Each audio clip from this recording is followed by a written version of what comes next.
चाहे कोई सारा दिन बैठा रहे, पर अगर अपने ऊपर कृपा करके अपने पुरुषार्थ से, अपने प्रेम से अपना आनंद अपने में ढूंढे, अपना आनंद अपने में ढूंढे और अपना पुरुषार्थ करे और अपना प्रेम बढ़ाए, तभी इसको फायदा पड़ेगा। अगर ऐसा नहीं करेगा तो फायदा नहीं होगा। एक बूंद ब्रह्म ज्ञान की मस्त करे दिन रहन। गुरु के संग में रह के अगर तुमने होमे का रोग और खुद ही नहीं गंवाई तो दुनिया में कहीं पर भी तुम कामयाब नहीं हो सकते। गुरु के कहने मानने में रिहर्सल करके देखो, जो गुरु कहता है उसकी बात मानो और रिहर्सल करके देखो हर बात की।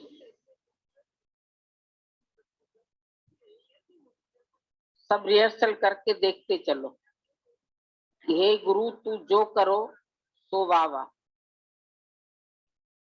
तो निराकार की तरफ से भी अगर कुछ बन के आएगी बात तो तुम राजी रहेंगे। गुरु तुम्हारा वकील है, उसको अपना केस सुना के तुम निश्चिंत हो जाओ। उसको केस सुनाओ और निश्चिंत होकर रहो और अपने आप को कर्ता भी न मानो। तुम अगर कोर्ट में बात करेंगे तो तुमको मना करते हैं, कोर्ट की बात जो है वो कटघरे में आके करो। घर से ही बोलेंगे तो कोई सुनेगा नहीं तुम्हारी बात।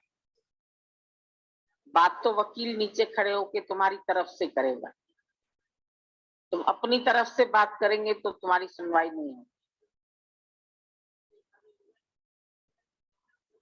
तुम अपने को अकर्ता जानो, पहले केस दे दो, फिर तुम्हें कुछ करना नहीं है तो तुम्हारे सब कर्म कट जाएंगे।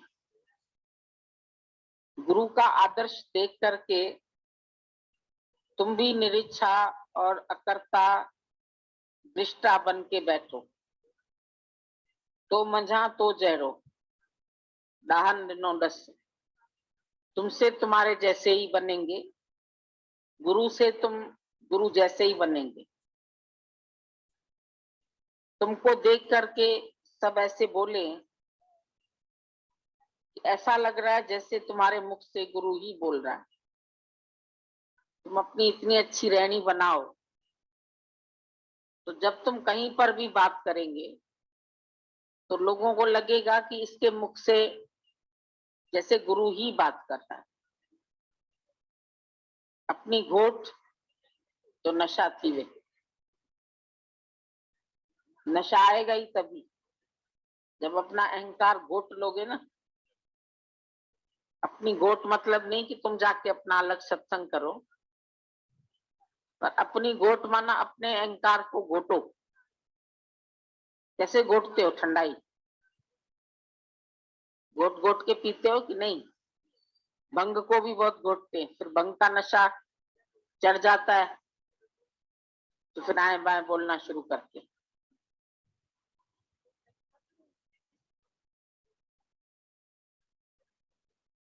पहले अपने आप को भगवान जानो तो गुरु को भी सही तरह से भगवान जान सकते।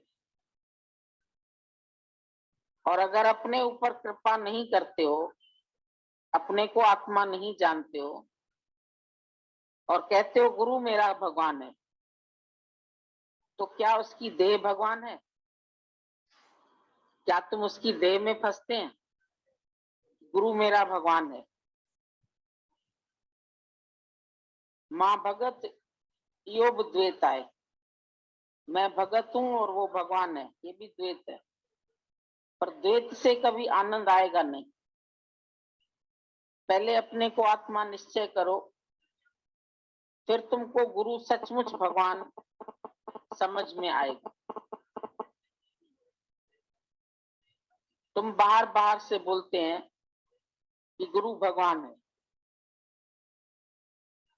और अगर बाहर से बोलेंगे फिर गुरु का भी विकार देख के तुम गुरु को छोड़ देंगे। अगर तुम खाली शरीर को गुरु के भगवान समझ के बैठे है, तो कल अगर उसका कोई विकार तुमको देखने में आएगा शरीर में, तुम गुरु को छोड़ के चले जाएंगे। तुम बोलेंगे अभी मैं दूसरे को गुरु समझता हूँ। ऐसे तुम गुरुओं के पीछे पीछे पीछे पीछे भागता रहेगा, कभी कहीं जाएगा कभी कहीं जाएगा। तुम क्या जानते हैं? गुरु के मुख से तुमको रोज ये वाणी मिलती है कि अहम ब्रह्मस्मयी तत्त्वमसि। तो जब तत्त्वमसि तुमने सुना तो तुम अपने को जानते हैं कि मैं भी ब्रह्म हूं, और कैसे ब्रह्म हूं? अगर गुरु को ब्रह्म मानते हो तो गुरु को कैसे ब्रह्म मानते हो? क्या उसकी देह को भगवान समझते हो, या उसके अंदर जो तत्व है उसको भगवान बोलते हो? जब अर्जुन ने कृष्ण से ये कहा कि तुम मेरे को भगवान मिल गए, अब तो मेरा काम पूरा हो गया, भगवान ने बोला नहीं, अभी तो काम शुरू हुआ। अगर गुरु को तुमने भगवान जाना तो गुरु की बात मानो फिर। और गुरु तुमको भी कह रहा है मान न मान तू है भगवान। गुरु तुम्हें निश्चय करा रहा है बार बार कि मान न मान पर तू है भगवान। तो तू भगवान फिर कैसे है? जब भगवान है तो फिर तू भी देह नहीं है। गुरु को भगवान जानते हो तो गुरु की देह तो भगवान नहीं है ना।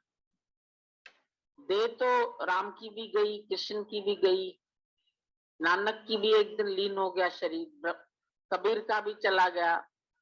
तो शरीर तो सब पानी है, थोड़े वक्त के लिए सबने ये शरीर धारण किया है,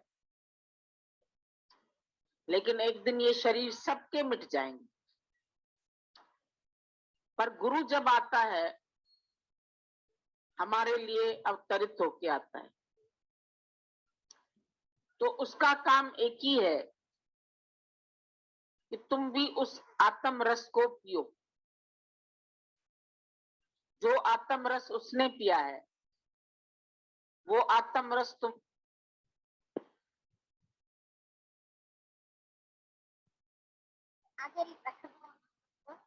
कैपिटल आई बना दिया, और कैपिटल आई के ऊपर से बिंदी हट गई। तो जब तुम आई को आगे रखेंगे आई एम, तो वो capital I belongs with God. भगवान के लिए जब भी लिखोगे तो कैपिटल आई लिखोगे। तो कैपिटल आई माना मैं वो सच स्वरूप हूं, मैं आत्मा हूं, मैं ब्रह्म हूं, आई एम। ये जानने के लिए यहाँ आए हैं। यहाँ कोई और मौज मस्ती करने नहीं आए हैं कि चलो भाई आपस में हम 8 जने साथ आए हैं तो आपस में जैसे पिकनिक करने आए हैं, या घूमने फिरने आए हैं, या खाने पीने आए हैं, अच्छा अच्छा खाना खाएं, अच्छा ये करें, अच्छा ये करें। यहाँ मौज मस्ती के लिए नहीं आए हैं, यहाँ स्टडी के लिए आए हैं। बच्चे हॉस्टल में जाके रहते हैं तो स्टडी के लिए रहते हैं, पढ़ाई के लिए रहते हैं। डॉक्टरी पढ़नी है या इंजीनियरिंग पढ़नी है तो अपना घर छोड़ के दूसरे शहर में जाते हैं जहां उसको एडमिशन मिला। किसी को बेंगलोर मिलता है, किसी को पुणे मिलता है, किसी को बॉम्बे मिलता है, तो वहां पढ़ाई करनी है तो अपने घर से दूर गए, फीस भी भरी। आजकल फीस बहुत भारी है, 1-1 लाख 2-2 लाख फीस जाती है साल भर की। बेचारे माँ बाप तुम्हारी फीस भरते हैं, तो माँ बाप क्या चाहते हैं कि हमारा बच्चा वहां से पढ़ लिख के किसी काबिल बने और फिर अपनी जीवन अच्छी बिता सके, उसको अच्छी सर्विस मिले, अच्छा काम मिले या अच्छा बिजनेस बना सके वो। इसके लिए माँ बाप बेचारे अपनी कुर्बानी करते हैं, अपना मोह हटा के तुमको दूसरी जगह भेजते हैं, अपना पैसा खर्च के तुम एडमिशन लेके देते हैं, वो इतनी मेहनत करते हैं, वहां जा करके लड़के लड़कियां आपस में लव करके शादी करते हैं। अक्सर इन दो शब्दों में लोग उलझते रहते हैं, आत्मा क्या है, परमात्मा क्या है। तो सिर्फ एक है ना कि कोई व्यक्ति मायके में लड़की कहलाती है और ससुराल में आके क्या कहलाती है, बहू कहलाती है। बस शरीर में उस शक्ति को बोलते हैं, तत्व को बोलते हैं, तो वो आत्मा बोल देते हैं। और जब इस विशालता में देखोगे तो वही परमात्मा कहलाती है। व्यक्ति तो एक ही होती है, शक्ति तो एक ही होती है। इसलिए हमारी साधना में यही गुरु ने हमेशा समझाया है, स्वयं की स्थिति बनाओ तो अपनी आत्म स्थिति बनाओ। और जब तुम अभ्यास करते करते सर्व में भगवान देखने लगोगे तो यही तुम्हारा परमात्मा का साक्षात्कार है, परमात्मा देख लेना। तो जो तत्व शरीर में है तो वो आत्मा है, और वही तत्व जब ब्रह्मांड में आ जाता है तो वो परमात्मा के नाम से जानते हैं। इसलिए पक्का करना है आत्म ज्ञान। वो भूले रहते हैं, लेकिन और बातों से दुखी सुखी होते रहते हैं। हर एक के देखो, जो असली बात थी वो भूल जाता है, फिर देह बन करके और बातें दुख सुख याद करता रहता है, परेशान होता रहता है। फिर बड़े ऐसे अनजान बन के क्वेश्चन करेगा, भाई मेरे ही जीवन में ये सब क्यों, मेरे ही साथ ऐसा होना था, बेटा भी जाना था, पति भी जाना था, खेल भी होना था, नुकसान भी होना था, बीमारी भी आनी थी, अब किस पर आई है, कहाँ आई है। भूल जाता है बार बार कि तू है ही नहीं है। आत्मा बिन हर गाल को दिल से सदा नकार कर, नकारते जाओ, नकारते जाओ। और जो ये अच्छा अभ्यास इस बात का करते हैं वो भूल जाते हैं। तो बोला तुम पक्का करना था आत्मज्ञान, वो भूले रहते हैं। वो आत्मा की बात बार बार भुला देता है मन, और फिर ये जगत की बातों में और बातों से दुखी सुखी होते रहते हैं। वही आत्मा जब अच्छे कर्म करती है तो पवित्र आत्मा कहलाती है, वरना दुखी आत्मा कहलाती है। अब ये भी तुम देख लो, तुम्हारी आत्मा पवित्र आत्मा है या दुखी आत्मा है। जब अच्छे कर्मों में प्रेरित है, अच्छी भावनाओं से भरी हुई है, वो भाव आनंद में है, उमंग में है, खुशी में, तो पवित्र आत्मा परमात्मा से जुड़ी हुई है। इसलिए कभी कभी किसी की विदा होता है, दुनिया से कहता है बड़ी पवित्र आत्मा थी, बड़ा सा अच्छा जीवन था। क्या था, उसके कर्म थे, उसके भावना अच्छी थी, उसकी सोच अच्छी थी। किसी को दुरात्मा बोल दिया गया है, किसी को पापात्मा बोल दिया गया है। जैसे जैसे उसके लक्षण है, जैसे जैसे कर्म है उसके जीवन के, वो बोल दिया जाता है। व्यभिचारी आत्मा है, बहुत क्रूर आत्मा है। अब क्रूरता का स्वभाव अधिक है उसके अंदर, तो क्रूर आत्मा है। पाप के आचरण बहुत है तो पापात्मा है। पुण्य के आचरण बहुत है तो पुण्य आत्मा है। भाई दान पुण्य करते थे, बड़े सबको सत्कार करते थे, बड़े भगवत ऐसे भाव से रहते थे, भगवान के बड़े ज्ञान ध्यान की बातें करते थे, तो पुण्य आत्मा है। वही जो है दिव्य आत्मा हो जाती है, थोड़ी और दिव्यता आ जाती है इसके अंदर, परमात्मा आ जाता है। और वही जब पर में आत्मा देखने लगता है, सब में वही आत्म भाव देखता है, तो परमात्मा हो जाता है। तो पूरी बात को ठीक से समझ लेना, आत्मा परमात्मा दूर रहे बहुकाल, सुंदर मेलाप कर दिया जब सदगुरु मिले दलाल। गुरु का एक ही काम है, वो तुमको बार बार ये निश्चय देता है कि तू आत्मा है, तुम ये देह नहीं। और देह बन करके क्यों बार बार परेशान होते हो, हमेशा भगवान के आगे ऐसे परेशान होकर बैठ जाते हैं, मेरे को क्यों किया भगवान ने, मेरे को क्यों चुना। या किसी का दुख सुनेंगे तो मी टू, तुम अकेला अपना मत सुना, मेरे को भी यही सब हुआ है, मेरे दुखी हो रहे हो, काम परेशान हो रहे हो, मेरे को भी लगती है बातें। तो पक्का करो, आए हैं हम यहाँ पर आत्मा का ज्ञान पक्का करने, और वही भूले रहते हैं। तो वही आत्मा जब अच्छे कर्म करती है तो पापा पवित्र आत्मा कहलाती है, वरना दुखी आत्मा कहलाती है। तो देखो कैसे कर्म करते हो, ज्ञानी कैसे धीरे धीरे अपने को गढ़ता है। थ्री लाफिंग सेंट थे, हमेशा खिलखिलाते रहते थे, मस्त रहते थे, खुश रहते थे। कभी संतों को ऑब्जर्व किया करो तो बैठ कर, उन्हें क्यों नहीं किसी बात का दुख लगता है। एक कमंडल है, एक जोड़ी कपड़े भी ढंग के नहीं होते, फिर भी वो इतनी मस्ती में ठाके लगाते रहते। तो आखिर ऐसा क्या जान लिया है उन्होंने, ऐसी क्या समझ बना ली है। तुम्हारी तो अरमानी ठसाठस भरी होगी, फिर भी बाजार निकलते कहो ये और ले लो, है कि नहीं। कहाँ रहता है फिर, अभी ये और पहन लूं, ये और ले लूं। अच्छी बात है, चलो है तो करो, गुरु भी मना नहीं करता, सदुपयोग कर डालो।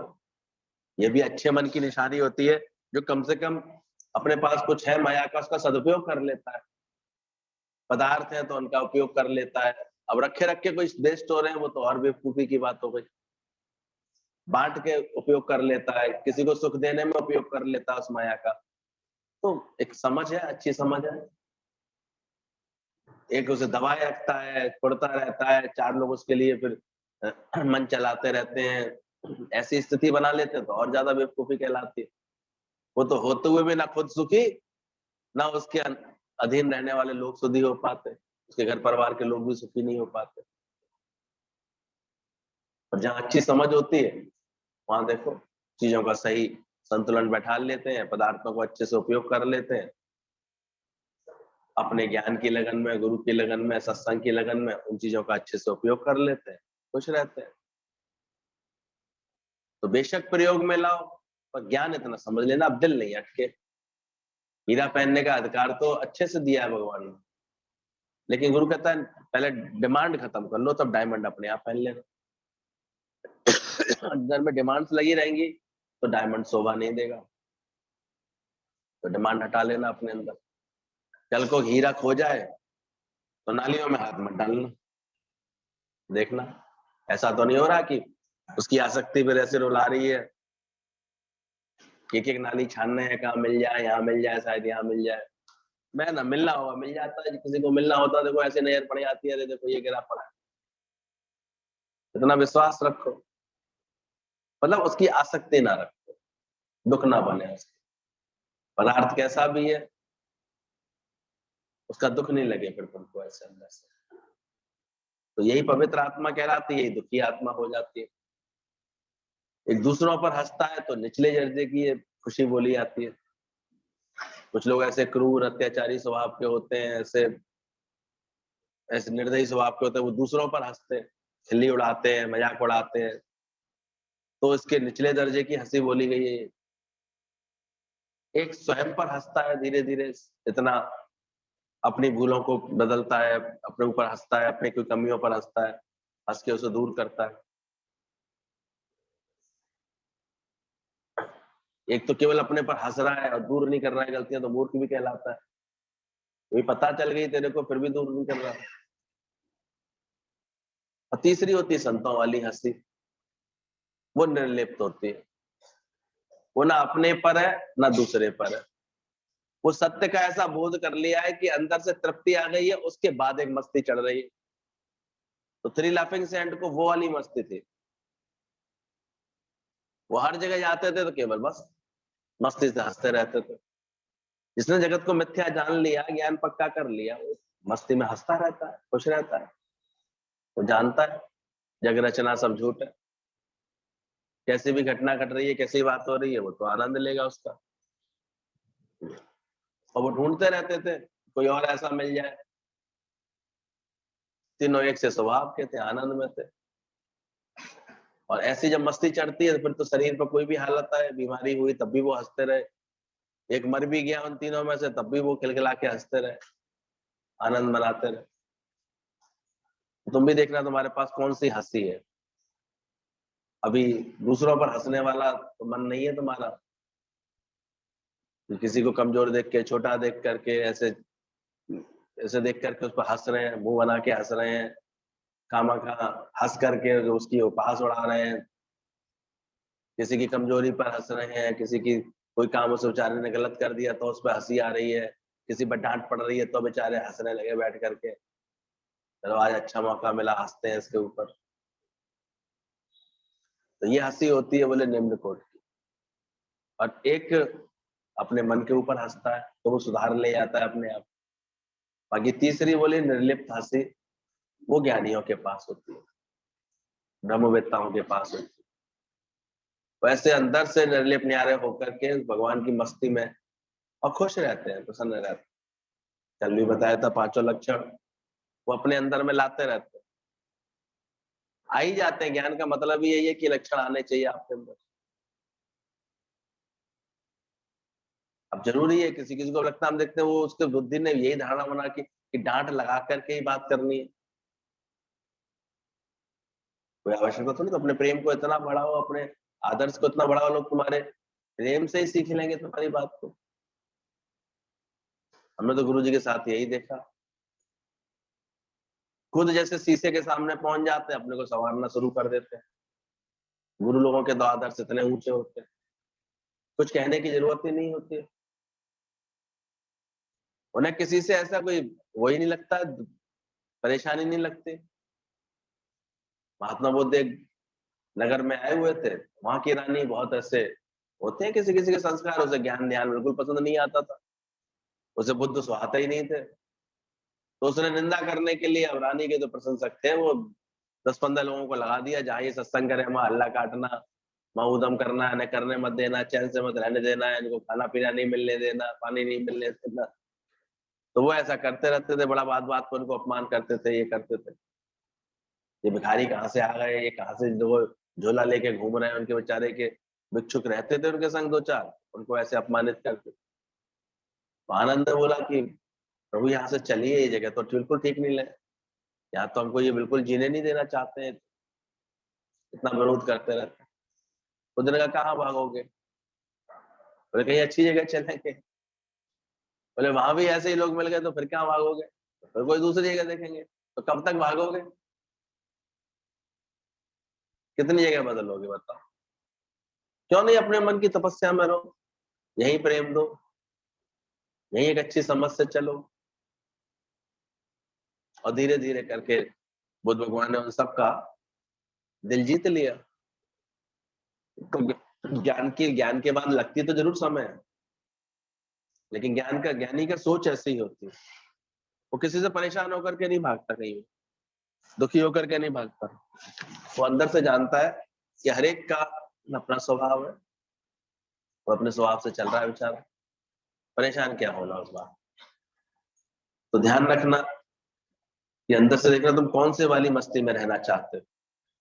तुम्हारी भक्ति, श्रद्धा, भाव, विश्वास, प्रेम, उमंग, उत्साह ही तुम्हें भगवान का दर्शन करा देती है। अभी देखो ये चीजें हमारे अंदर में बढ़ती जा रही है कि नहीं बढ़ती जा रही। भगवान के निकट यही सब चीजें लाती है, और जैसे राग द्वेष आ जाते हैं, गलत भाव आ जाते हैं, भगवान दूर हो जाता है, चला जाता है। एक माई थी, तो वैसे तो बहुत भक्ति भाव करती थी, घर में मंदिर बना रखा था, रोज सुबह शाम नियम से पूजा पाठ करना। ये नियम तो लोग अच्छे से निभा लेते हैं और सोचते हैं बड़ा अच्छा काम कर रहे हैं, लेकिन वैसे स्वभाव ऐसा था कि सबसे द्वेष, सबसे सबसे उलझन, सबसे परेशान, सबके साथ झगड़ा, सबको को सेठानी मानती थी, सबसे उल्टा सीधा व्यवहार करती रहती थी। तो एक दिन संत जी उसके पास आए। संत जी भी बड़ी, गुरु में भी बड़ी श्रद्धा थी उसकी, संत में भी, तो उसको बड़े प्यार से रखा उसने। तो संत जी ने रात को जब रुके, सुबह उठ करके बोलते हैं, भाई मेरे को तो आज ऐसा स्वप्न आया है, बड़ा अद्भुत स्वप्न आया। बोले क्या? बोले भगवान कह रहे हैं मुझे यहाँ से ले चलो, मैं इस घर में नहीं रुकना चाहता हूँ, मुझे यहाँ से ले चलो। बोले अरे कैसी बात कर रहे हैं आप, मैं इतने अच्छी सी मूर्ति लेके मैंने रखी है यहाँ पर, इतने भाव से मैं इनकी भक्ति करती हूँ, पूजा करती हूँ, सुबह शाम आरती उतारती हूँ, भगवान ऐसा कैसे कह सकते हैं? बोले भगवान ने तो स्वप्न में यही कहा है कि मेरे को यहाँ से ले चलो, मेरा यहाँ दम घुटता है, मेरा यहाँ मन नहीं लगता। बोले ऐसा क्यों कह रहे हैं भगवान?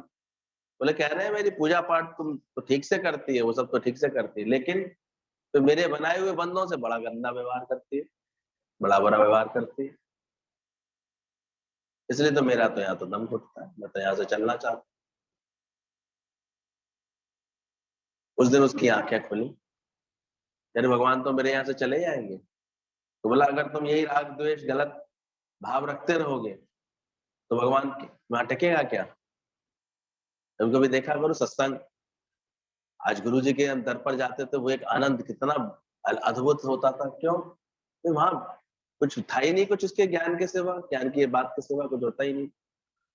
अभी कहीं चले जाओ दुनिया में, बहुत लोग सत्संग करते हैं, लेकिन वहां भी देखो राग द्वेष चल रहा होगा, तेरा मेरा चल रहा होगा, मेरे सत्संगी तेरे सत्संगी, तो वहां भगवान टिकेगा?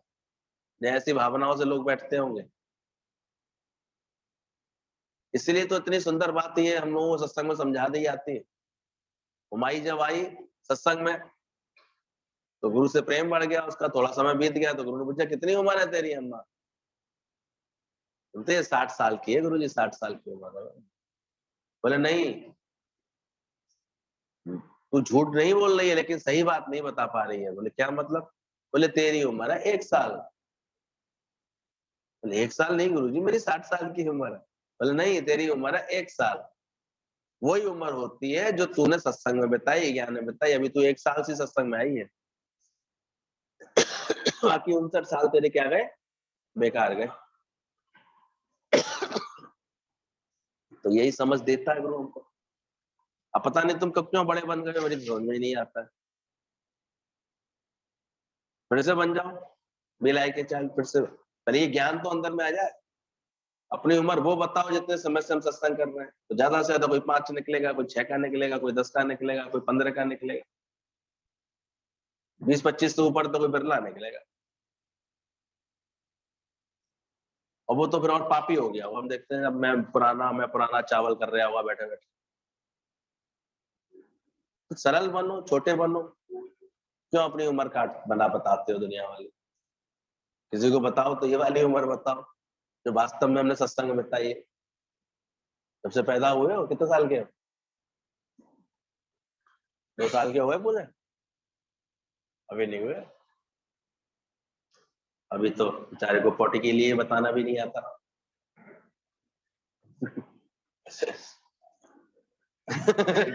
कितने साल की बैठी हो? हैं? 3 साल के बैठे हैं देखो। कोई कोई तो पैदा भी नहीं हुआ अभी, बैठा है बस अभी यहाँ पर आकर के देख रहा है, केवल शकल देख रहा है। मन लग रहा है सत्संग में? ध्यान रखना इसको और बढ़ाओ उसको, जल्दी जन्म लो। तो तुम्हारी भाव श्रद्धा विश्वास प्रेम उमंग उत्साह ही तुम्हें भगवान का दर्शन कराता है। ध्यान रखना भाव कैसा है तुम्हारा। कैसे भाव था जब राजा का, तो उसने गुरु को बुलाने का भाव था, संत को बुलाने का भाव था। और संत की एक ये पहचान थी, वो जो भी घर खुला मिल जाता था, जहां से भिक्षा मिल जाती थी वहीं से लौट जाता था, आगे आता ही नहीं था, मिलता ही नहीं था। राजा बार बार खबर भेजे, कहता मुझे क्या लेना देना, मेरा तो एक बार निकलता हूँ दिन में, जहां से मिल जाता है। राजा को जब ये बात पता लगी, अब राजा था, उसने राजा की आज्ञा करा दी कि सब अपने द्वार बंद रखेंगे, कोई भी अपना द्वार ना खोल के रखे। आज संत जी को मेरे राजमहल तक आना ही आना चाहिए, किसी का भी द्वार खुला ना मिल जाए बीच में। संत देख रहे थे सारे द्वार बंद थे, दूसरे दिन निकले जब वो अपने घर से, आते आते वो राजमहल तक आ गया, राजमहल का दरवाजा खुला हुआ, तमाम स्वागत हो रहा था। ठीक है, आ गए, अंदर आ गए, बड़े अच्छे से बैठे, राजा ने बड़ा स्वागत किया, बड़ा खुश था राजा, देखो आज तो मैंने बुला लिया, आज तो आप आ गए, मेरे ऊपर कृपा हो गई, मेरे ऊपर कृपा हो गई। गुरु आ जाता है तो बड़ा ऐसे अंदर से लगता है, भाव था उसका इतना अच्छा। आखिर उसने पूछा राजा ने कि मुझे परमात्मा कैसे प्राप्त होगा गुरुजी, कुछ उपाय बताइए, कुछ ऐसे करे। बोले राजा तू तो मुझसे ज्यादा बुद्धिमान है, तू तो और अच्छे से जानता है ये बात, भगवान को कैसे बुलाया जा सकता है। बोले क्या मतलब? बोले तूने मुझे कैसे बुला लिया? कैसे खींच लिया? क्या किया तूने? तो गगन झुक गया, बोले सारे दरवाजे बंद करवाए ना तूने, तो बस मन के भटकने के सारे रास्ते बंद कर दे। सारा मन तू मुझ में लगा दे, सारे इंद्रियों के द्वारों से मन भटकता है ना, वो सब बंद करा दे। भगवान अपने आप दर्शन दे आते, भगवान खुद चल करके आते हैं। उसको कहा मौके कहाँ ढूंढे रे बंदे, मैं तो तेरे पास। खुद संग रहते हैं। तो संत लोग अपने आचरण से एक समझ दे देते हैं बस हमको कि रब नहीं बसता दूर, कहीं दूर थोड़ी बसता परमात्मा, कहीं अलग थोड़ी है तुझसे। तो ऐसा भाव अगर हमारे अंदर में होता है तो देखो भगवान निकट होता है। साथी बना ले ओम में, मन को मन में बसा ले ओम को, साथी साथ बनाए, माने तो सही। मनने की गति कहीं ना जाए, माने कौन रक्षा कर रहा था? नहीं था भगवान उस समय। अचानक ही देखो कोई छोटी मोटी एकदम घट जाती है घटना, हम तो अच्छे से अपने जैसे रोज आ रहे थे वैसी गाड़ी से आ रहे थे, तो कहीं चूक हो जाती है, कोई बात हो जाती है, पर रक्षा करने वाला साथ रहता है कि नहीं रहता? अपने आप ही देखो तुरंत तुरंत हेल्प पहुंच जाती है, बात पहुंच जाती है, लोग संभाल ले आते हैं। है कि नहीं? भगवान की कृपा हर वक्त साथ होती है। हमेशा विश्वास रखना चाहिए कि वो अंग संग है, हमारे संग रहता है परमात्मा, कहीं दूर नहीं बसता हमसे। तो भाव कैसा है? भगवान तो है ही ना है, मैंने कहा भगवान चल, पहले ही तुम ऐसे बोल रहे हो तो वास्तव में बहुत दूर है। भावना तेरी बलवान है तो पल में खड़ा भगवान। भावना तुम्हारी बलवान होती है तो भगवान देखो पल में खड़ा हो जाता है। हम तो देखते हैं अच्छी भावना वालों का टायर भी पंचर वही होगा जो टायर की दुकान पंचर वाले के सामने होगी। ऐसे खेल दिखाई देते हैं। एक्सीडेंट भी वही होगा जब सामने हॉस्पिटल होगा, कल ले जा उठा के भर्ती कर। हमारे सुनील भाई साहब वही रेलिंग से टकराए, उठा के ड्रामा में डाल दिए गए अपने, तो ठीक होके आ गए थे। इतनी सर की चोट थी वो, फिर ठीक हो गई धीरे धीरे। तो होता भी यही है। वैसे भी भगवान ने आजकल तो देखो हर जगह इतनी सुविधा तुम्हारे लिए, कितना भगवान ने व्यवस्थाएं बना रखी। एक अम्मा अच्छी भली उस दिन हनुमान जी के मंदिर में भी गई, वहां भी खूब ऐसे खुश होकर के होके आई, और उम्र भी अच्छी खासी, मेरे ख्याल से 75 से ऊपर की तो हो रही होगी। न हल्की सी तबीयत खराब हुई, ड्रामा में ले गए उनको, उनकी दिल की बीमारी बता करके उनकी एंजियोग्राफी कराई, 90-95% उनकी बंद निकली। एक डॉक्टर भी आजकल ऐसा सीन क्रिएट कर तुरंत बताओ अभी इसी क्षेत्र से हम ऑपरेशन कर सकते हैं, शन डाल देंगे। बेचारे की थोड़ी बहुत जमा पूंजी थी वो निकल गई, 2 घंटे के अंदर तो डाल दिया उन्होंने तुरंत।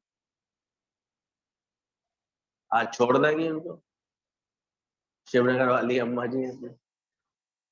वो है इतनी सरल, इतनी सीधी सी आके बैठ जाती थी पीछे से। हमने कहा आजकल अकल आ गई है लोगों को, थोड़ा सा उदारता से चलते क्या है वैसे भी। अब कहीं ना कहीं से भगवान, जिसने बच्चे बेटी बेटी कुछ तो कोई करता ही होगा, तभी भगवान करा देता है। आ तो रहा ही है ना कहीं से, देता है भगवान। और जान है तो जहान है, नहीं तो अर्थी पे मकान है। नहीं है अच्छा, शमशान में मकान है, वहां बनवा लो जाकर के, उसमें क्या बात। वो भी एक अड्डा है अपना, लास्ट में निकल लेना सीधे। तो जान को सही रखो, अपनी समझ अच्छी रखो। समय कभी आ जाए तो ज्ञान होता है तो देखो अंदर से उदारता काम करती है अपने आप ही, समझ काम करती है तो कोई दिक्कत नहीं है। फिर जो कहते हो भरपूर। तो तुम्हारा भाव कैसा है? श्रद्धा कैसी है? विश्वास कैसा है तुम्हारा? विश्वास वाला करामत देखता है। एक विश्वास रख के बैठता है गुरु के दर पर में, तो वो करामत देखने लगता है अपने जीवन में कि गुरु मेरा रखा है, गुरु संभालता है। तो वो देखता है अपने आप ही कैसे, बस वो भाव रख करके रोज अपने नियम से आता रहता है, आता रहता है। वो माई सत्संग में आती थी यार, आती थी। एक दिन बेटे का शरीर शांत भी हो गया तो भी शांति से उसको लेके आकर के बैठ गई वो। पूरा विश्वास था, गुरु जाने गुरु का काम है। सत्संग सुनते ही सुनते उसका अर्ध मूर्छित बेटा था, वो ऐसे जीने लगा एकदम से, उसकी बीमारी हट गई, ठीक हो गया, रोने लगा। और उससे पहले एक महिला थी अरे क्या आप मेरे बेटे को ठीक कर देंगे, मेरे बेटे को जिंदा कर देंगे? तो क्राइस्ट ने बोला नहीं भाई, ये मेरा काम नहीं, जन्मना मरना तो प्रभु के हाथ में, मेरे हाथ में नहीं। मैं तो परमात्मा का दूत हूँ।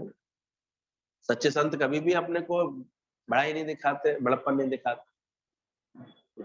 हाँ होता है, उनमें विश्वास रखने वाले देख लेते हैं करामत, इनको विश्वास होता है, भरोसा होता है, वो देख लेते हैं कि देखो कैसे करिश्मा हो गया, कैसे करामात हो गई, कैसे बात हो गई। उनकी दृष्टि इसी तरह रहती है, दिखता ही है। और हाया करने वाले को, पैसे के लोभी वाले को चार जगह यही दिखाएगा, देखो ये क्या हो गया, इतने पैसे खर्च हो गए, इतना ये हो गया। हम उनसे पूछ रहे कोई दिक्कत तो नहीं है? बोले कोई दिक्कत नहीं है, पहले तो भगवान ने अपने आप ही, भगवान का तो नियम ही यही है, बांट पहले रखता है, माल बाद में रखता है। एक ऐसा विश्वास वाला होता है, कहता धन पहले पहुंचा देता है भगवान किसी न किसी रूप में, पीछे कोई परिस्थिति भेजता है। जब में पैसे पहले भेजे, मकान बाद में भेजा तो देता है भगवान अंदर से। विश्वास रखो इस बात का। तो विश्वास कैसा है तुम्हारा, भरोसा कैसा है? और जिसको भरोसा हो गया तो बेड़ा ही पार हो गया, तो बेड़ा पार हो जाता है। तो अंदर देखना भाव कैसा है, तुम्हारी श्रद्धा कैसी है, विश्वास कैसा है, प्रेम कैसा है, उमंग कैसी है, उत्साह कैसा है, ये सब चीजें काउंट करती हैं। और ये सब चीजें हैं अच्छी तो भगवान तुम्हारे पास ही है, अपने आप खुद चल के आता है। कोई केवट का ये थोड़ी था कि रामचंद्र जी मिले थे उसके बाद से केवट का स्वभाव अच्छा हो गया था, वो पहले से इतना अच्छा स्वभाव था केवट का। कहते हैं सभी नाविक होते हैं, लेकिन वो इतनी प्रेम वाला, उदार चित्त वाला, ऐसे प्रेम वाला नाविक था। एक तो कभी साधु संतों से पैसे नहीं लेता था वो, नाव की उतराई नहीं लेता था, हमेशा ये भजन गाता रहता था, आप तो बस मेरी तरफ से भक्ति कर लेना, मेरे नाम की माला जप लेना, बस यही मेरी है पैसा। एक होता है किसी किसी का नहीं लेते, ऐसे जो परमात्मा में लगे हुए हैं, जिनके चित्त माया के पीछे नहीं भागते, जो उनसे नहीं लेता था। उल्टा उन्हें फल फूल और खिलाता था, किसी भी जरूरतमंद को, किसी भूखे को। भाई नाव तो चला ही रहा हूँ, तो मेरा काम है, पेशा है, कर रहा हूँ। लेकिन एक जंगल से तोड़ तोड़ करके बेर, फल, अमरूद ये सब रख रहता था अपनी नाव में, कहता था किसी को भूख लग रही है तो खाओ, अपना ही है सब। तो प्रेम वाले का स्वभाव ऐसा हो जाता है। कंजूस अपना दबा के बैठा रहता है, मैं यूं मैं खाऊं, बाद में सड़े आता भले ही उसका, वैसे रखे रहता है। तो केवट के हृदय में प्रेम था, तो ऐसा प्रेम जब होता है तो स्वयं राम उसी की नाव में आके बैठे। उसका हृदय इतना निर्मल था, जो सर्व से प्रेम करता है, धीरे धीरे देखो उसका हृदय ऐसा भगवान निर्मल बना देता है, अच्छा बना देता है। अब किसी से राग नहीं आएगा, किसी से द्वेष नहीं आएगा उसके अंदर, किसी से मनमुटाव नहीं होगा, सबसे प्रेम होगा, तो देखो अच्छा बने। हम तो देखते हैं, हमने तो कभी नहीं देखा कि कोई कोई जो है घर में जो है कलेश कोई ऐसे हो रहा हो। ज्यादातर लेडीज होती है आपस में एक दूसरे से कलेश मना करके नौकर चाकरों को ऐसे विदा कर देती है। तेरा जेंट तो पिछले 3 साल से लगातार आराम से रोटी खा रहा था, और स्वभाव कुछ ना कुछ बोलने का, कुछ आने का, कहने का, सुधारने का, हम का ये स्वभाव को कहाँ ले जाओ इससे। जो ज्ञान से इनको कंट्रोल कर ले जाता है, प्रेम को आगे रख लेता है इन सब बातों के आगे, उदारता को आगे रखता है, तो जो किसी को बंधन में रखेगा तो वो खुद बंधन में आ जाएगा। जैसे खुद मुक्ति का ऐसे अंदर से शौक होगा, तो अपने आप में किसी के लिए कुछ नहीं सोचेगा, कुछ नहीं बोलेगा, ठीक हो जाएगा उसका। जुड़े रहेंगे लोग उससे अपने आप को, प्रेम करेगा तो। लव विंस लव, नहीं तो अकेलापन, सूनापन क्यों रहता है दुनिया में? इसलिए रहता है, ऐसी चतुराई रखाते हैं बुद्धि की, बस मैं ही श्रेष्ठ हूँ, मैं ही अच्छी हूँ, मैं बहुत समझदार हूँ। अरे मैं ना कर बाबरे, खाली दोनों हाथ, तेरे हाथ खाली रह जाएंगे, कोई नहीं मिलेगा। सही बता, अगर प्रेम नहीं सीखा, उदारता नहीं सीखी, अंदर में नम्रता नहीं आई, तो एक दिन खाली बैठे मिलोगे, कोई अपना नहीं दिखाई देता। अपने वाले तक भी तो चले आते हैं लोग, सब तुझको छोड़कर देंगे, नाता ही तोड़ कर देंगे। इसलिए रोज गुरु यहाँ भर भर के सिखाता है, कर ले सबसे प्यार जगत में कोई नहीं पराया। और ऐसे प्यार वाला भले अकेले बैठा होगा, अकेले रहता होगा, फिर भी प्रेम करके वो सबको अपना बना लेगा, सबके साथ उसको अपनापन महसूस होगा, लगे सब मेरे ही तो हैं, सब मेरे संगी तो हैं। तो अंदर देखना तुम्हारा भगवान में कैसा प्रेम है, कैसी उमंग है अंदर में, कैसा उत्साह है तुम्हारे अंदर। और अगर राग द्वेष या आचरण में ऐसे क्रोध है, तो देखो भगवान वहां से भाग जाएगा। तो कोई भी भगवान तुम्हारे पास से भाग रहा है, भगवान तुम्हारे निकट आ रहा है, ये तुम्हारे आचरण पर डिपेंड करता है, तुम कर क्या रहे हो, कैसे जी रहे हो, किस भाव में रहते हो। हमेशा उमंग उत्साह में रहते हो, किसी भी तरह की आप देखो छोटी सी भी कोई ऐसे रख लो, अंदर में घुटन रख लो, कोई बात रख लो, कोई कमजोरी रख लो, अब जिसके दिल बहुत ऐसे अंदर में हिलते रहते हैं, परेशान, कुछ ना कुछ उसमें आ जाता है, खोट आ जाता है। एक दिन नेगेटिव सोचने का स्वभाव होगा तो देखो अंदर ब्लॉकेज आ जाएंगी। कभी कहना पड़ता है खुल के बात कर ले तैयारों से, तो क्यों दिल खुलवाना पड़ता औजारों से। तो गुरु कहते खुल के बात कर लो, तो बातें नहीं करते। अब किसी के स्वभाव होता है अपने घर परिवार में ढंग से बात ही नहीं करता, सारी बातें घुटन में ले लेता है, अपने अंदर ही लेता रहता है, अपने अंदर ही सोच बना लेता है ऐसी, तो फिर आती है सब चीजें बनती है। और जब चिंताएं बहुत अंदर में होती है, ऐसे स्वभाव होते हैं, तो बड़ा तेजी से बनती है, ब्लॉकेज बन जाती है, दिक्कत देती है। तो हंसो और हंसाओ सबको, खुश करो सबसे, सबको अपना आप जानो, तो भगवान तुम्हारे निकट ही आ जाता है। भगवान को पाना तो सेवा की शुरुआत है, ये सेवा से भागना नहीं है, भगवान को पाना ध्यान है।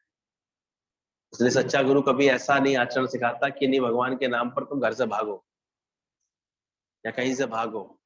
जहां भी तुम सेवा कोई तुम्हारे सामने आ रही है, तो ये जानो ये भगवान को का पाना हो रहा है तुम्हारे जीवन। अगर छोटी उम्र में कोई सेवा तुम्हारे सामने आती है, पढ़ाई की सेवा आती है, अच्छे संस्कार ग्रहण करने की सेवा आती है, तो ये सब भी एक भगवान जैसे तुम्हारे अंदर आना चाह रहा है, आना चाह रहा है। और बड़ी उम्र में कोई सेवा कार्य आता है, कोई धन कमाने का कार्य आता है, जो भी कार्य आता है, नहीं तो एक समय देखो जब प्रारब्ध में नहीं होता है काम, तो देखो हट भी जाता है। तो ज्ञान का मतलब भी है, जो भी सेवा सामने आ रही है वो तुरंत कर लेगा, वो अकड़ू खां नहीं होता है। इसलिए उसकी बर्छी एक ही रात में हरी भरी हो गई। तलवार भी गाड़ के बैठ गया तो तलवारी उसकी हरी भरी हो गई, क्योंकि वो तुरंत जैसे ही कोई सेवा आई सामने वो आ गया। कोई कोई अपना मन इतना अच्छा बना के रखता है, हर समय तो हाँ बोलिए क्या बात है, कहिए क्या सेवा है, तुम्हारे बिना बोले वो समझ जाता है, चलो ये करके इसको आराम मिलेगा, इसको सुख मिलेगा, कर देता है। ऐसे स्वभाव वाला ही तो देखो अच्छा लगता है। अच्छा सेवक कौन सा अच्छा लगेगा तुम्हें, जो तुम्हारे बिना कहे ही हर चीज को संभाल रहा हो। ऐसा नौकर अच्छा लगेगा पानी पड़ा हुआ है वो बैठा हुआ है, अबे तो दिख नहीं रहा। और एक होता है तुरंत उसे पता है मुझे इसकी सफाई रखने की व्यवस्था है, तो मुझे सफाई करनी है इसकी, नहीं रहने देगा वो गंदगी। और एक ऐसे कोई ढीठ होते हैं, नहीं उन्हें दिखती सेवाएं, सेवाएं सामने होते हुए भी नहीं करने का मन करता, तो फिर देखो वो उनको अच्छा व्यवहार नहीं मिल पाता, जरूर टोकेगा कोई उनको, मानो तुम बैठे हुए हो सामने गंदगी दिखाई नहीं दे रही क्या। तो जिसके सामने अगर सेवा आती है, सेवा का पाना शुरू होना ही इस सेवा की शुरुआत है, भगवान पाना और कुछ नहीं। आपके जीवन में वैरायटी की सेवा आने लगे तो समझ जाओ भगवान उतना ही निकट आ गया, तो तुम्हारे जीवन से कोई कार्य लेना चाहता है, कोई खुशी तुम्हारे जीवन में भरना चाहता है। ये भगवान की कृपा है। कितना वो देखते हैं नौकरी नहीं है, नौकरी नहीं है, नौकरी कब मिलेगी, नौकरी जब नौकरी मिल जाती है बहुत काम है, बहुत काम है, इतना करवाते हैं, चैन से नहीं। अरे बाप रे बड़ी मुसीबत तुम्हारी। खुश होकर के सेवा करो, जो सेवा सामने आ रही है। लर्निंग कैपेसिटी अच्छी बनाओ, उसमें सीखो, सीखने की खिड़की खोलो, पहले से ही सोच करके। इतना ये लग जाएगा, फिर इतना ऐसे नुकसान हो जाएगा, फिर ऐसे हो जाएगा, ये नेगेटिव होकर के किस्सा ही खत्म, बात को ही खत्म कर देते लोग। इतने ऐसे होते हैं, हम जाएंगे ना देखना वो हमें ढंग से बात नहीं करेंगे, देखना वो हमें नहीं देंगे, इससे ज्यादा तनख्वाह नहीं देंगे, अरे इतनी मिल रही है इतने पे ही चले जाओ, सेवा मिल तो रही है कहीं की। ये नहीं समझता, अपने मन के अंदर तरह तरह के ऐसे धारणाएं बनाकर चलते हैं, और इसलिए सामने आई सेवा को ढंग से नहीं कर सकता इंसान, क्या कर सकता, इसलिए वो खुश भी नहीं रह पाता बेचारा, क्या करे। तो यहाँ भी देखते हैं, एक भजन गाने के लिए भी ऐसे मनामने से करता है मन कभी कभी किसी का, हमसे कहा जाए, हमसे बोला जाए, सब सुन रहे हो, ऐसी तुम लता मंगेशकर नहीं हो रही, तुमसे सुना जाएगा किसी को। अरे अपनी उमंग रखो, अपना प्रेम रखो, मौका देख करके अपना अपने भाव में रखो, भाव से गाओ, उसमें क्या दिक्कत, कौन सुनेगा इसको। एक उमंग रखता है, अपने गाया था आकर के, मौका लगा करके, एक तैयार रहता है हर समय उसको ऐसे कंठ में, हर रोज जिसका मन गुनगुनाता रहता है तो देखो भजन उसको याद रहते हैं, भाई हार्ट याद रहते हैं। और एक को बोलोगा तो वो पहले डायरी ढूंढेगा, 10 मिनट में भजन निकालेगा, ऐसे सुनने का मन करता है। ना भाव तो हो, ऐसी भक्ति तो हो, ऐसा अंदर में शौक हो कि जो भी मैं भजन गा रहा हूँ मैं दिल से ऐसे गा पा रहा हूँ, उससे अच्छे से कर पा रहा हूँ। तो एक भजन की सेवा भी तो, कोई अगर निमाड़ा नहीं होगा, अहंकार वाला होगा तो वो भी नहीं कर सकता, ध्यान रखना, होगी नहीं उससे कोई सेवा, कोई काम नहीं कर पाएगा अहंकारी व्यक्ति। तो भगवान का पाना है सेवा की शुरुआत, ये सेवा से भागना नहीं है। जो भागता है सेवा से तो समझो उसे भगवान से दूर भाग रहा है वो। आपके अंदर सेवा भाव आ रहा है तो समझो भगवान अंदर आता जा रहा है, हमेशा ये समझना चाहिए। जैसी भी सेवा भाव जहां परमात्मा रखता है, जैसे भी किसी की हो सकता है दिमाग की सेवा होती है, किसी के पास एक्टिव होकर के कर्म करने की सेवा होती है। जो सेवा सामने आ रही है उससे जिसके पास सही ज्ञान होता है ना, कभी घबराता नहीं, भागता नहीं, इसीलिए वो अपनी उसी सेवा से परमात्मा को पा लेता है, उसी में ही उसको परमात्मा मिल जाता है। बुद्धवान जा रहे थे, जाते जाते उन्होंने एकदम प्यास लगी तो एक घर में ऐसे रुके, बोले क्या पानी मिलेगा, कहता मैं छोटी जात का हूँ, बोले मुझे पानी चाहिए, मुझे जात थोड़ी चाहिए तुम्हारी। तुम किसी भी जात के हो, पानी पिला दो। बोले आप तो देखा ये तो सन्यासी रूप में खड़े हुए, बोले मैं कैसे पिलाऊं। तो भगवान ने कह दिया, बोले सामने तुम्हारे प्रेम की सेवा आई करो, तुम जात को क्यों बीच में ला रहे हो। तो सच्चे संत होते हैं वो कभी किसी की जात पात में नहीं पूछते, तीन तेरे में नहीं लगे थे। जिसको वास्तव में सेवा का शौक होता है वो फिर और कुछ नहीं देखता, वो तो कब कब में कर देता है पता नहीं चलता, उसको खुद ऐसी उमंग रहती है, खुशी रहती है कि नहीं करने की, लगन होती है अंदर से, कर देता है सेवा अपने आप। तो सेवा की शुरुआत क्या बोली जाती है, भगवान का पाना। इस जगत में, सृष्टि में भगवान किस रूप में मिलता है तुम्हें, तो तुम्हारे जीवन के आगे कोई सेवा है, शुक्र करो। नहीं, एक दिन समय तो ऐसा आता ही आता है, सेवा धीरे धीरे हटा ली आती है तुम्हारे सामने से, अरे आप छोड़ो, आप क्या कर पाएंगे, अब आपकी उम्र हो गई, आप शांति से बैठा करो, घर वाले बोल देते हैं, बच्चे भी बोल देते हैं, अब आप चिंता मत करो, हम सब संभाल लेंगे। छुड़ा रहा है ना भगवान, फिर एक उम्र पे छुड़ाता भी तो अगर यंग एज पे अगर सुबह सामने आ रही है तो उससे परेशान क्यों होते, युक्तियों से करना सीखो उसको, क्योंकि सेवा का आना ही भगवान का पाना है, इस सेवा से भागना नहीं सीखो। अज्ञान ही पाप और दुखों का मूल कारण है, स्वयं को शरीर मानना ही सबसे बड़ी माया है। देखो ये अलग अलग स्तर होते हैं, पशु, मनुष्य, फिर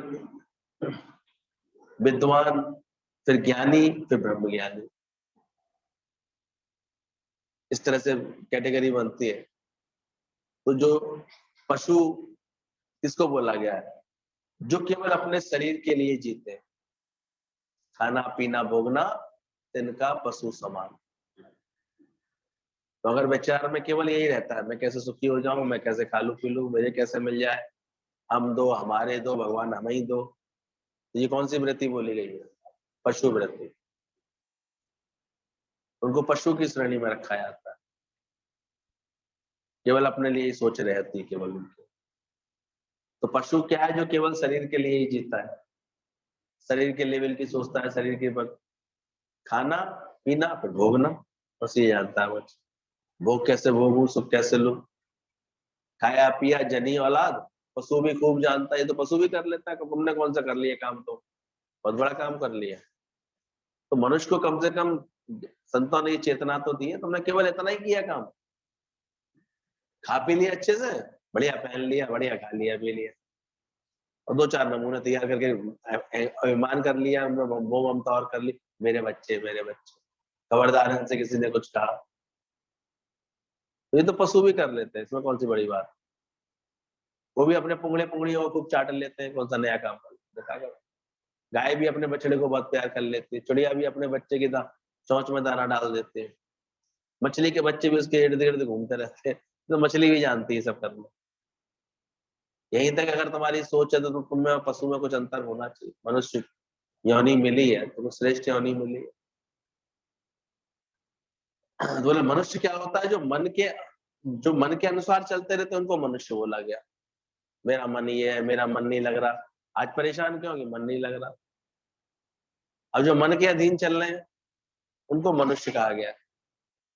हालांकि पूरा मनुष्य वही है जो मन का ईश हो जाता है, बाकी तो मन के अधीन चलने वालों को साधारण ऐसे मूड ही है। सब देखो तो मूड ऑफ है, कभी मूड ऑन है उनका, कभी एक रस रह ही नहीं पाते। परसों अच्छा मूड था, कल क्या हुआ, मूड खराब हो गया। कभी इस बात से मूड खराब हो गया, कभी इस बात से। उनके 50 कारण उनके इर्द गिर्द तैरते रहते हैं हर समय, उनके मूड ऑफ करने के लिए।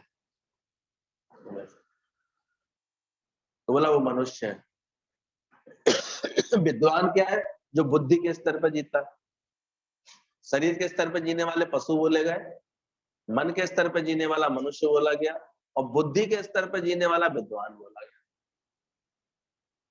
अब जिसकी बुद्धि श्रेष्ठ हो गई, अच्छी हो गई, बुद्धिमानी से व्यवहार करता है, एक कर्म करके फिर पछताता है, गुस्सा गुस्सी करके कर्म बिगाड़ लेगा और फिर ऐसे पछता के बैठेगा। देखो अरे भाई इतना जरूरी था, सेवा के बिना काम नहीं चलता, ये सब एक दूसरे के सहयोग के बिना काम नहीं चलता है, तो फिर क्रोध क्यों आने दिया, क्योंकि बुद्धि से काम नहीं किया। इमोशंस में बह गए, सारे समय इमोशंस में बहता रहता, दुर्गति कराता रहता।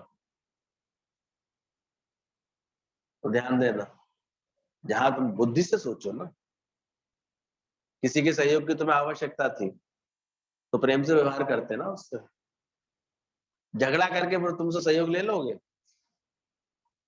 कैसे ले पाओगे। गलत शब्द बोल करके फिर उसका सहयोग मिल जाएगा दिल से, तुम्हें मिल ही नहीं पाएगा। तो विद्वान फिर उनको बोला जाता, वो विद्वता रखते हैं, इस बात की समझ रखते हैं कि कैसे हमको काम करना है, कैसे व्यवहार करना है, कैसे परमात्मा को पाना है, इसका होशियारी होनी चाहिए। तो विद्वान माने जो बुद्धि के स्तर पर जीता है, और ज्ञानी जो आत्मा के भाव में जीता है। और ऐसे ज्ञान का मतलब आत्मा के भाव में जब आ जाता है, अब उसको मान अपमान जय पराजय द्वंद्व जोड़े लगने बंद हो जाते हैं, उनको ज्ञानी की श्रेणी में रखते हैं। तुम्हारे बोलचाल, तुम्हारे व्यवहार से लोग पता लगा लेते हैं अभी तुम हो कौन।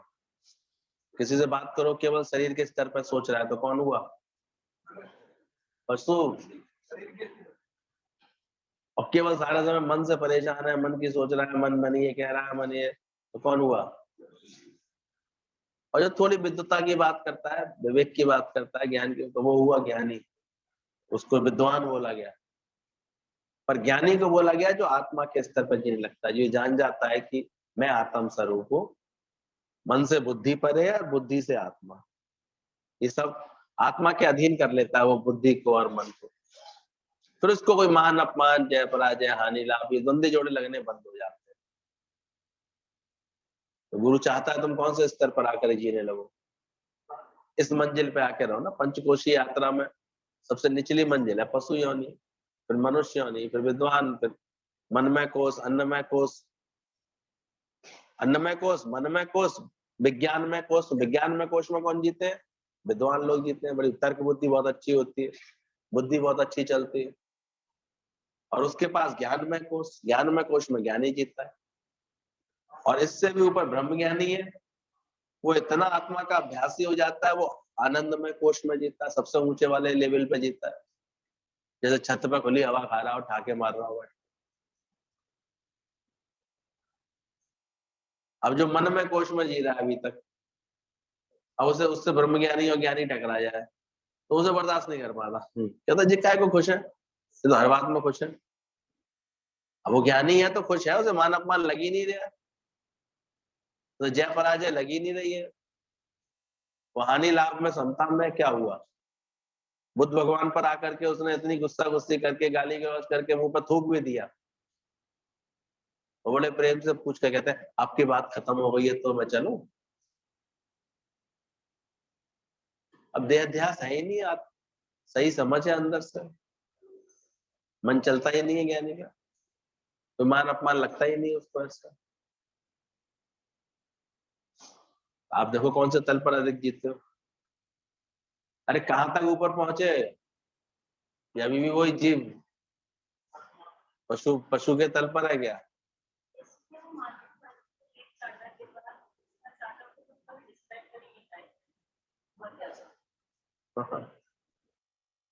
जब सही समझ होती है वो नहीं लगता, फिर मान अपमान बातें नहीं लगती हैं। तुम्हारे पास तो रोज बातें तैयार हो जाती है।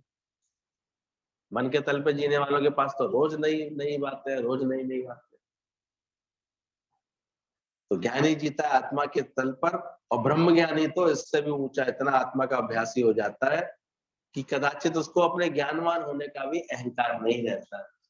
वो तो इतनी मुक्त अवस्था में आता है, उसे अपने कोई ज्ञानवान होने का भी कोई अभिमान नहीं होता, वो इतना सहज होता है, इतना आत्मा का अभ्यासी हो जाता है। तेरा मन ना करे तुझे तंग, कुछ ऐसा रंग लगा दादा, हे गुरु ऐसा रंग लगाओ। अगर तुम अपने को शरीर समझते हो तो तुम आत्मघाती हो, भगवान के सिवाय कुछ है ही नहीं, तुम हो ही नहीं। जब इंसान के अंदर भगवान का सच्चा प्रेम प्रवेश कर जाता है तो दोनों जहान की सारी इच्छाएं और चिंताएं उसकी पुरानी ज्योति की तरह निकल जाती है, सारी चिंता मिट जाती है। भाव आता है कि क्या मांगू कछु थिर लाए, ये बोला गया।